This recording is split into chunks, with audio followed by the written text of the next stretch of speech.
చెబుతున్నాడు వీళ్ళ భాష కదే, వీళ్ళిద్దరు భాష కదే. ఇవాళ మీరు ఇద్దరు కాదు, ఇవాళ మీ సావుల వల్ల ఇవాళ తెలంగాణ ప్రజలు చచ్చిపోతున్నారు.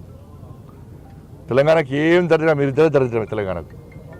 మీకు ఆ రాహుకేతు స్టోరీ తెలిసి కదా మీకు, రాహుకేతుది. ఎందుకంటే అమృతం కోసము రాక్షసులు దేవతలు క్షీరసాగర మదనం చేస్తారు.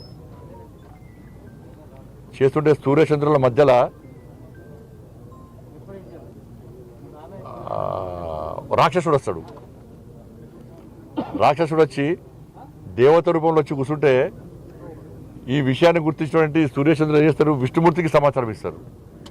మోహిని రూపంలో ఉన్న విష్ణుమూర్తి వచ్చి ఆ రాక్షసుని అమృతం తీసుకున్న ఆ గొంతులో ఉన్నటువంటి అమృతము కడుపులోకి పోకుండా ఉండాలని చెప్పి ఆలోచనతో సుదర్శన చక్రంతో తల నరికేస్తాడు. అందుకే పైన తల రాహు అవుతాడు, మొండెం కేతు వాడు. రేవంత్ రెడ్డి రా అంటే రాహు, కేతు రేవంత్ రెడ్డి, కేసీఆర్ కే అంటే కేతు కేసీఆర్. ఇదే దరిద్రం తెలంగాణకు. రాహు కేతులకే మారిపోయారు. ఈ శని పోవడానికి ఇలా తెలంగాణ సమాజం పూజలు చేస్తున్నారు. మా బతుకులు ఇట్లా ఆగమవుతాయి, దరిద్ర బతుకులు అయిపోయినాయి, మా బిచ్చ బతుకులు అయిపోయినాయి చెప్పని.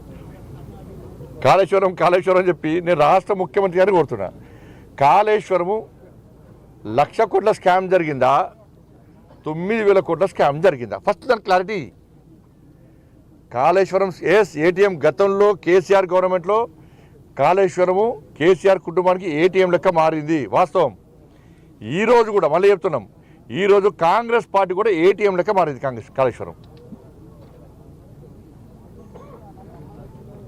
సిబిఐకి ఏం లేక రాసినాడు, మేడిగడ్డ సుందిల్లా అన్నారం బ్యారేజ్లో అక్రమాలు జరిగినాయని చెప్పి, ప్లానింగ్ విషయంలో అన్నింటిలో అక్రమాలు జరిగినాయని చెప్పి 9,000 కోట్ల రూపాయలు స్కామ్ జరిగిందని చెప్పి సిబిఐకి లేక రాసినావు.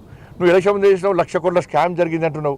మొన్నటిదానికేనేమో కాళేశ్వరం ఎందుకు వనికినాడు రాష్ట్ర ముఖ్యమంత్రి, అది గోదావరిలో ఉడకపోయాయంటే అని చెప్పన్నాడు. ఇప్పుడు మళ్ళీ యూటర్న్ తీసుకున్నాడు. ఇప్పుడు తీసుకొని 9,000 కోట్ల స్కామ్ అంటున్నాడు. అంటే మిగతా ఏమైనా పైసలు ఇంకా మోటార్లకు మోటార్లు 300 కోట్లు ఒక్క మోటారు, ఒక్కొక్క మోటార్ను 1,600 కోట్లు వరకు వచ్చారు ఒక్క మోటార్ను. అంటే ఒక్క మోటార్కు 1,300 స్కామ్ జరిగింది